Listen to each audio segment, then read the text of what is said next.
These are 7 unexplained phenomena, mysteries, true crimes, sad stories, and unsolved or forgotten cases that hail from Canada. Number 7. Highway 16 is a 450-mile or 725-kilometer stretch of highway that connects the British Columbia cities of Prince George and Prince Rupert. However, since the 1970s clear up to the present day, this stretch of road has also gained the notorious yet sad nickname, the Highway of Tears. And this is due to the large and sometimes forgotten number of Indigenous women and even a few men who have walked or hitchhiked on that road that have gone missing or have been murdered and dumped in the wilderness areas that surround the highway. While several high-profile suspects, such as Canadian serial killers Robert Pickton and Cody Legbakoff, to American serial killer Bobby Jack Fowler, have been arrested in connection to some of the disappearances and murders that have taken place on that road. It seems as though the authorities and the government bodies of Canada refuse to thoroughly investigate or draw attention to these crimes. Every accusation, from government corruption to political and social incompetence to systematic racism, has been levied at the provincial government of British Columbia and the BC branch of the Royal Canadian Mounted Police.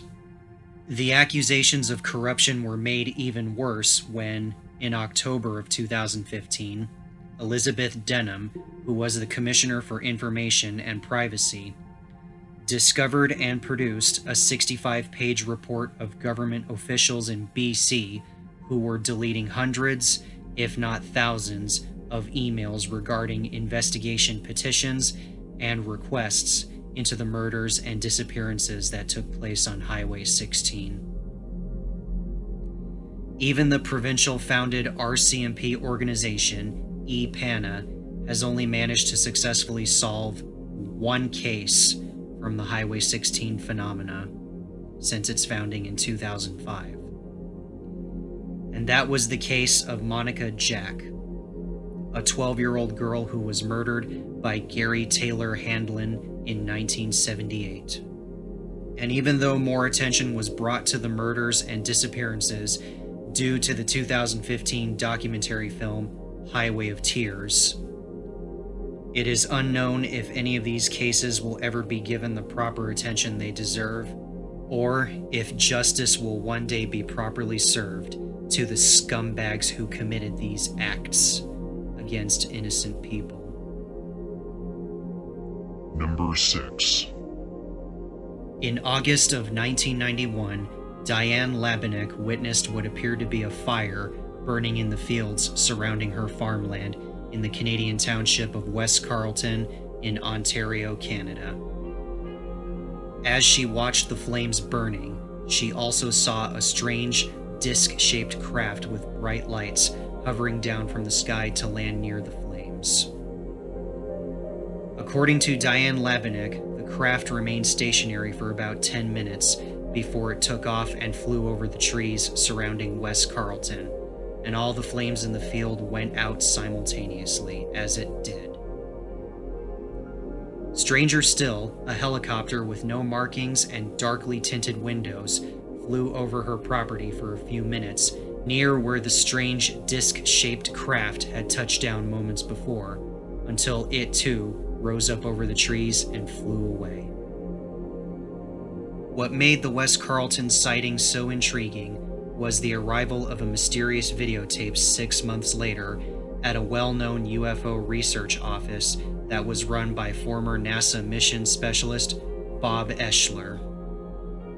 In the videotape, a person who has only been known by the alias Guardian is moving through the fields near Diane Labinek's residence on the night she witnessed the craft landing in the fields. And as Guardian walks over a rise in the field, they stop to record the strange disc-shaped object and the flames that were in the field for the next few minutes. When this event was first brought to light by the TV show Unsolved Mysteries, various people, from professional photo analysts and even a former NASA JPL scientist, appeared on the show to say that the video footage of the disc was not a hoax, and that there was no way it could have been set up under the cover of night without Diane Labinek or someone else in West Carleton taking notice beforehand. But as for what the disc-shaped craft was, who built it, or what was its intended purpose, along with who was at the controls of the unmarked helicopter that flew over Diane Labinek's residence after her sighting, still remains a mystery. Number 5. On the night of August 26, 2006, 70-year-old Stephanie Stewart, a wildfire spotter who worked for the Jasper National Park in Alberta, Canada, disappeared from the remote Athabasca Lookout Tower, which was located about 25 miles northwest from the city of Hinton. And to this day, she has never been seen or heard from since then. What made Stephanie Stewart's disappearance so strange was that when her fellow wildfire spotters went to the Athabasca Lookout Tower on the morning of August 27th to check in on her to see if she was okay, they found no signs of a struggle or forced entry. A pan for cooking food was left on the stove, which was still turned on. Stephanie's personal belongings, except for her blanket, were still in the tower, and even her truck was still in the same place where she had parked it when she had arrived at the tower. And despite the best efforts of the searchers, they found no signs of footprints, other vehicle tracks, or anything that would indicate that someone other than Stephanie had come or left the tower. As for Stephanie Stewart herself, no trace of her has ever been found. Her disappearance and the mystery surrounding what exactly happened to her prompted the provincial government to change the rules and regulations in regards to how wildfire spotters check in with other spotters or with the home base through radio communication. Since, prior to her disappearance, she had failed to update on her routine radio check-in. In between 2016 to 2018, her case was reopened by several investigating bodies, from the Royal Canadian Mounted Police to David Paulides, the author of the Missing 411 series of books, to try and uncover new evidence in connection with her mysterious vanishing. But as of 2020, at the posting of this video, it is unknown if any new evidence has been uncovered, or if any new clues that might point to where Stephanie Stewart has gone have been revealed, or what exactly happened to her on that night in August of 2006. Number 4. Jasmine Richardson was a 12-year-old girl who lived with her parents, Mark and Deborah Richardson, and her little brother, Tyler Jacob Richardson, in the town of Medicine Hat in Alberta, Canada. Life was going good for the Richardson family until around early 2006, when Jasmine Richardson began to get more involved in the so-called goth or punk culture, and, according to some sources, began to act more and more rebellious towards her parents, authority figures, and even towards her own teachers and caretakers at the all-girls Catholic school she attended. Especially when she showed up to school wearing clothing and makeup that was more in line with the goth and punk culture, and when she began to act more strangely in regards to her attitude and behavior. Things got even worse later that year when Jasmine Richardson, being 12 years old in 2006, began to date a 23-year-old man named Jeremy Steinck that she had either met on vampirefreaks.com, an old social networking website for those involved in said goth and punk culture, or on the Canadian social networking website Nexopia. At the time, Jeremy Steinck was unemployed, had been in trouble with the law several times in his life, and was living in a trailer park home in or near Medicine Hat. And, according to several people who knew him, Jeremy claimed to be a 300-year-old werewolf, liked the taste of blood, and wore a vial of blood around his neck. Jasmine and Jeremy had been dating for a while, until her parents found out about it and forbade her from ever seeing him again, and threatening to call the police on Jeremy if he ever showed up around their house. Sadly, this did not stop the unusual couple from communicating with each other through the internet or through various secret phone calls they made to each other. And the anger that was building up inside of Jasmine and Jeremy over her parents forbidding her from seeing or dating him eventually boiled over on the night of April 23rd, 2006. That night, Jeremy Steinck broke into the Richardson residence through the basement, stabbed Deborah Richardson to death when she investigated the noise he made when breaking in, and then stabbed Mark Richardson to death when he walked in on Jeremy killing his wife. After killing both of them, Jeremy met up with Jasmine in her brother's bedroom, and as he handed the knife over to her, she stabbed her little brother to death. The couple later fled Medicine Hat with the help of an acquaintance to start their new lives together somewhere else. However, they did not remain free for long, for when the bodies of the parents and son were found the next morning, the police initially believed that Jasmine was a kidnapping victim, but later considered her a suspect after a search of her school locker revealed very incriminating evidence that indicated she had planned the murders herself while using Jeremy to do most of the dirty work. Jeremy and Jasmine were captured in the town of Leader in Saskatchewan, Canada, and after a moderately long interrogation and trial process, the two murderers were tried for their crimes. However, due to Jasmine's age and restrictions in the legal system, she was given a rather light sentence of 10 years, with 4 years of additional imprisonment in a psychiatric institution and 4 additional years of probation and conditional supervision. Jeremy Allen Steinck was convicted of 3 first-degree murders and was sentenced to life in prison, with the possibility of parole every 25 years as he serves his 3 concurrent sentences.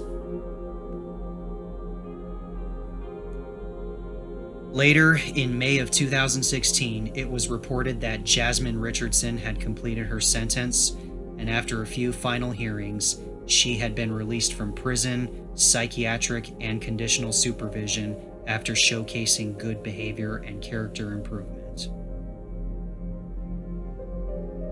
But as of 2020, Jasmine Richardson has dropped off the radar after allegedly changing her name.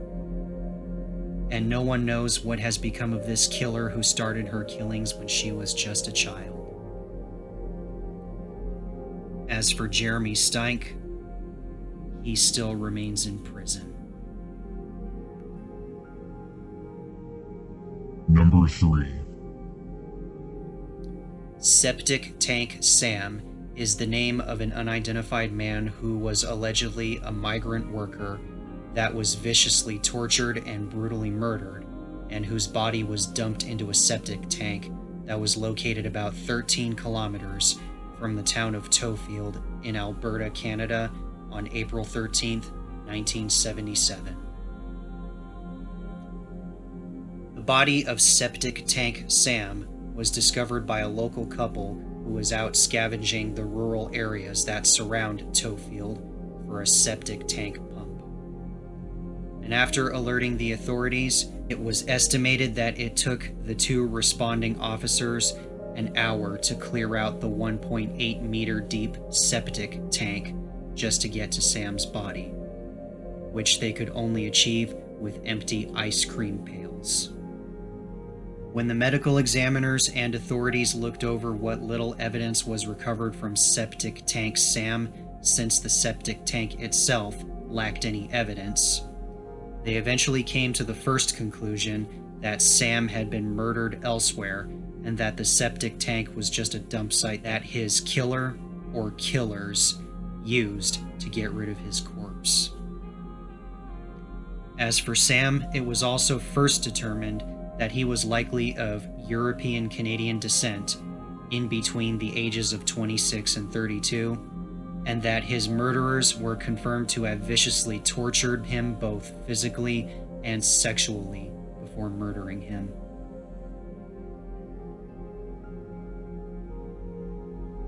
In 1979, Sam's body was exhumed from his unmarked grave and flown out to the U.S. state of Oklahoma for additional investigation by the renowned forensic anthropologist Clyde Snow. After giving Sam a facial reconstruction and going over several new findings, Clyde Snow came to the conclusion that Septic Tank Sam was most likely an indigenous native at the age of 35 years old at the time of his death, was a right-handed individual, and had died due to the extreme and violent methods of physical torture and sexual abuse that was inflicted upon him by his murderers.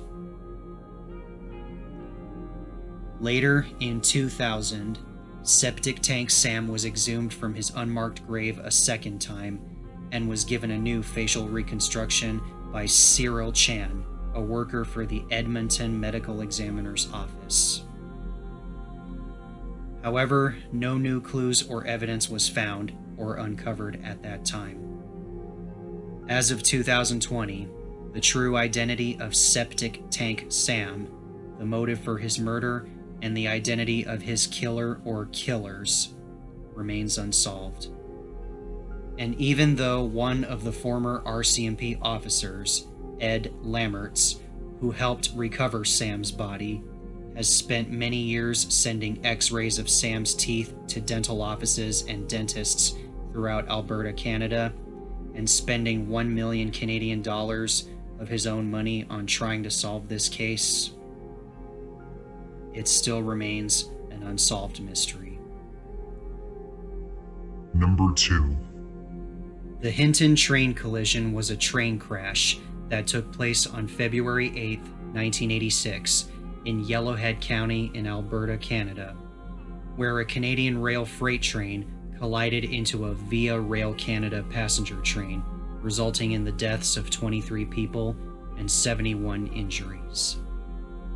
In the resulting investigation and court hearings after the accident, it was revealed that the freight train engineer, John Edward Hudson, or Jack as he was known by, was a heavy smoker and drinker, suffered from pancreatitis and type 2 diabetes, and was at high risk of becoming a victim of a heart attack or stroke due to his medical condition.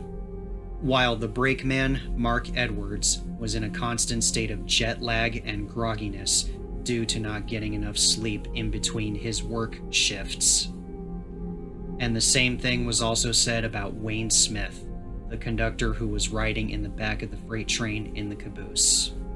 Justice Rene P. Foisey eventually concluded in his 56-day inquiry that CN Rail had either willfully or ignorantly allowed Jack Hudson to work on trains despite his medical condition, the fact that he had gone past the allowed number of demerits at the time that any railroad operator was allowed to have before their employment is terminated, and how CN Rail continuously allowed its railroad culture to take precedence over safety and accountability when it came to things like allowing engineers to take the time their bodies need to be fully rested before coming into work, and for rigging the dead man's pedal on trains or taking trains on the fly rather than bringing them to a complete stop and shutting them down for additional safety inspections.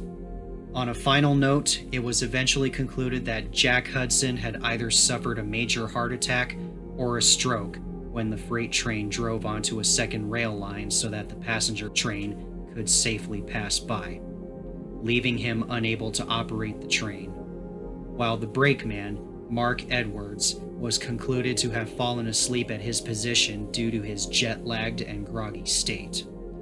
And Wayne Smith was also concluded to have fallen asleep as well, due to the comfortable seating of the caboose cabin he was in at the back of the train. In conclusion, all these events led up to the freight train speeding out of control down the second track until it eventually joined back onto the main line and collided with the passenger train. Several changes that were ordered by Justice Renee P. Foisey and the Court of Queen's Bench of Alberta were as follows. No more rigging of the dead man's pedal. Provide additional warning systems in trains for engineers, brakemen, and conductors. Construct more rest houses for engineers, drivers, and conductors. Give more available time for workers to go and rest. Stop looking the other way when it comes to railroad workers acquiring demerits that go past the allotted limit, no matter how good of a job they do or how dedicated to the job they are. And finally, to put a stop to the railroader culture and realize that safety is more important than anything else when it comes to operating heavy machinery or vehicles.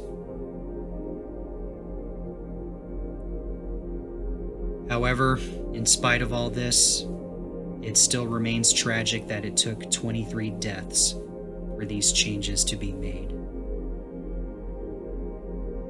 And number 1. In the skies over Nova Scotia on October 4th, 1967, a series of strange sightings and the rescue effort of trying to recover an unknown crashed flying vehicle in the waters off the coast of Shelburne County would eventually result in the event being known as the Shag Harbor Incident.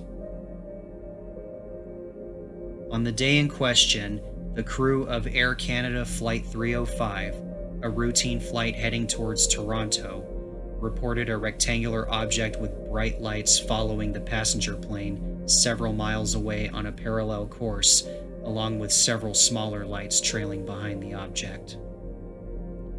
However, the pilots of the plane would report that 2 explosions occurred near the object, which would disappear after the second explosion. At the same time, the MV Nickerson, a ship that was out on the water at the time, also observed strange lights in the sky. But as Captain Leo Howard Mersey would later report, the lights were coming from 4 bright objects that were positioned into a rectangular shape, and that they were flying at a distance of 28 kilometers away from the ship. Later, at around 35 minutes before midnight, the residents of Shag Harbor reported hearing an explosion, a whooshing sound, and a loud bang as they witnessed a brightly lit object falling from the sky and crashing into the waters off the coast of Shag Harbor. Fearing that an aircraft had crashed, the responding RCMP police officers alerted the Rescue Coordination Center in Halifax to get a rescue mission organized and to make a thorough count to see if any civilian or military aircraft had gone missing off the radar. However, the object that had supposedly crashed into the water was observed to be sinking beneath the waves by the 2 responding officers until it eventually disappeared from sight. A rescue mission, which later turned into a search and recovery mission, was undertaken by the Canadian Coast Guard, the Fleet Diving Unit Atlantic, and even the Condon Committee from the United States also participated in the resulting investigation. However, no object or aircraft was ever found when combing the seafloor off the coast of Shag Harbor or even in the Gulf of Maine. And to this day, many people who are involved in UFO investigations in both Canada and the United States believe that this incident was yet another of the many alleged UFO sightings that have occurred in Canada throughout the years. But as for what happened to the mysterious object that supposedly fell from the skies over Nova Scotia and crashed into the waters off Shag Harbor, or the question of whether or not it was a civilian, military, or otherworldly flying vehicle, is a series of questions that, to this day, still remain a mystery.